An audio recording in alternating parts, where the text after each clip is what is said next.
1974, New York's Penn Station. A place of constant movement, endless noise, and one locker that hadn't been opened in over 20 years. They said the key was gone, the lock frozen. Until one quiet night, it opened by itself. Inside was a battered suitcase, a man's fedora, letters dated decades earlier, and a camera with photographs that defied explanation. Faces staring straight into the lens from different decades, the same man appearing again and again. Never aging, always watching, and tucked in the corner, a scrap of paper with a single word, tomorrow. That was the moment the countdown began, and the disappearances returned. 1974, New York's Penn Station. Thousands of commuters rushing through the terminal. Announcements echoing overhead. The sound of footsteps and rolling suitcases filling the air. And in the middle of it all, a single steel locker that had been sealed shut for over 20 years. Staff had stopped paying attention to it long ago. It was part of the scenery. Locker C57, the one no one could open. The key was missing, the lock was jammed, and the maintenance records showed no attempt in decades. On October 17, 1974, at 11:46 p.m., a night shift janitor named Frank Delaney was mopping the lower concourse when he heard a faint metallic click. He looked up and saw something he swore had never happened before. Locker C57 was open, just an inch, its heavy steel door resting ajar. No one stood nearby. No one had inserted a coin. The hallway was empty except for him. Frank said the moment felt wrong. The locker was supposed to be impossible to open. He stepped closer, slowly, and pulled the door the rest of the way.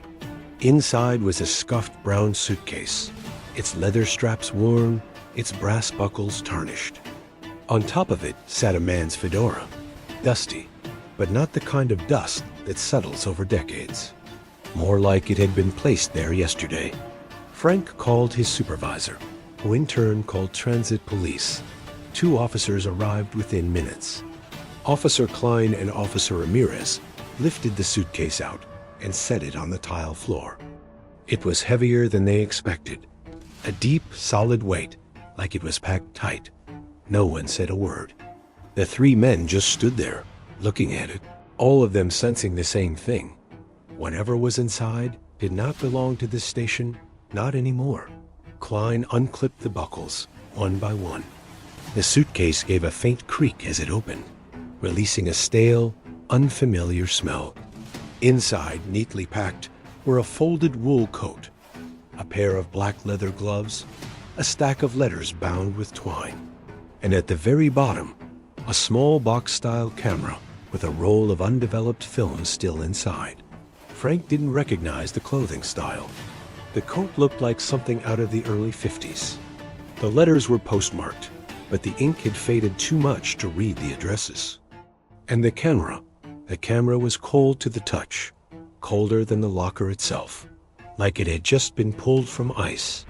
Ramirez shut the suitcase. "We take it upstairs," he said. Klein nodded. But before they moved, Frank noticed something else. A small scrap of paper stuck to the inside of the locker door. A torn corner from what looked like a train ticket. And on it, printed in block letters, was a single word: tomorrow. They didn't know it yet, but that one word was the start of something much bigger than an abandoned locker.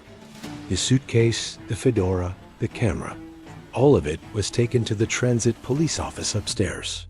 Klein filled out the property log, while Ramirez slipped on gloves and started examining the contents under better light. The wool coat was heavy, lined, and tailored in a style no one had seen in decades. The gloves were thin, almost delicate, the kind a man might wear to a formal dinner, not to travel. The letters were bundled with coarse string, their envelopes yellowed and brittle. Every single one had been written in fountain pen, in handwriting so precise it looked almost mechanical. But the strangest detail was the postmark, October 18, 1954, exactly 20 years earlier, to the day. When Ramirez reached for the camera, he noticed it wasn't dusty at all. The leather strap was soft, almost supple, like it had been used recently. He turned it over in his hands, a box-style model, common in the 1940s and 50s. The film inside was still rolled, the winder stiff. "We should get this developed," he said.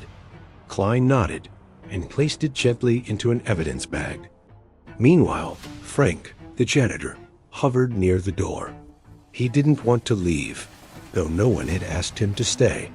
Something about that locker, about how it had just opened, gnawed at him.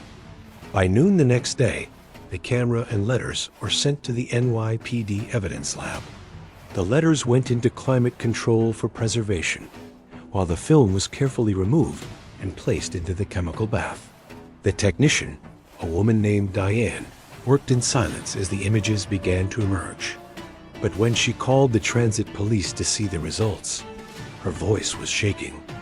The first few frames showed what you might expect: crowded train platforms, blurred figures walking, people in overcoats and hats. The style of dress matched the 1950s perfectly. But then, halfway through the roll, the images changed. The lighting grew dimmer. The angles became deliberate, almost as if the photographer was hiding behind something. And in 3 separate frames, in 3 different locations, the same figure appeared, a man in a dark suit, wearing the exact same fedora that had been in the locker. In each photo, he was looking directly into the camera. The final frame was different. It was shot in near darkness, the only light coming from a bare bulb overhead. It showed the interior of a locker, bare metal walls, the number C57 etched on the inside, and in the center of the frame, a hand, pale and still, resting on the floor. Diane swore the hair on her arms stood up. She called the transit police again, but by the time Klein and Ramirez returned, the photo, that final frame, was gone. Not damaged, not misplaced, gone. In its slot was a blank negative, as if it had never been exposed. Ramirez didn't say a word. He just looked at Klein, then at the suitcase. Whatever this was, it had started 20 years ago. And if the torn ticket was right, something was coming. Tomorrow. That night, Klein and Ramirez stayed in the office long after their shift ended. The suitcase sat on the table between them, a fedora neatly folded beside it. They didn't talk much, each man lost in his own thoughts about what the film had shown. The missing final frame, the hand inside the locker, and the ticket scrap with the word tomorrow. Ramirez started digging through old incident reports from Penn Station. Most were minor thefts, drunken disturbances, lost property. But in 1954, exactly 20 years before, there had been a disappearance. A man named Walter Briggs, 42 years old, was last seen boarding a train from Penn Station to Baltimore. Witnesses said he was wearing a dark suit and a fedora. Briggs never arrived. His luggage was never claimed. The case went cold within weeks. Digging further, Ramirez found something stranger, a photograph from the original Briggs file. It was grainy, but clear enough to make out the man's face. And the fedora, the exact same one now sitting in front of them. Klein leaned back, exhaling slowly. If this is Briggs's hat, then what's it been doing in a locked station locker for 20 years? Ramirez didn't answer. Instead, he pulled a box of archival photos from a lower shelf. Lost property images dating back to the 1940s. He began flipping through, and in less than 5 minutes, his hand froze. A photo from 1934. Another abandoned suitcase, another camera, another row of lockers in the background. The locker number? C57. The further they went back, the more they found. 1934, 1913, 1892. Each time, the photo showed a locker with the same number, though the style of the lockers changed over the decades. And in every case, there had been a disappearance in the station within 48 hours of the item being found inside. Different people, different eras, but always the same locker. By 2 a.m., Klein had a list of names going back nearly a century. There was no family connection between them, no shared destination. Some were passengers, some were staff. One was even a detective investigating the previous disappearance. And then came the part that neither man could explain. In one of the oldest photographs, a black and white image from 1892, they saw a blurry figure in the background. A man in a dark suit, standing at the far end of the platform. His face was turned just enough for the camera to catch his eyes. Even in the faded image, the gaze felt direct, personal. Klein reached for the photo of Walter Briggs from 1954 and held it side by side with the 1892 print. The hair was different. The clothing reflected its era. But the eyes were the same. Ramirez closed the file box slowly. So either this guy's 100 years old, or he's been here a lot longer than that. Neither of them noticed the small sound from the corner of the room. A faint metallic click, like a lock turning. When they turned, the locker tag from C-57, the one Nadine brought up with the suitcase, was hanging from the office door handle.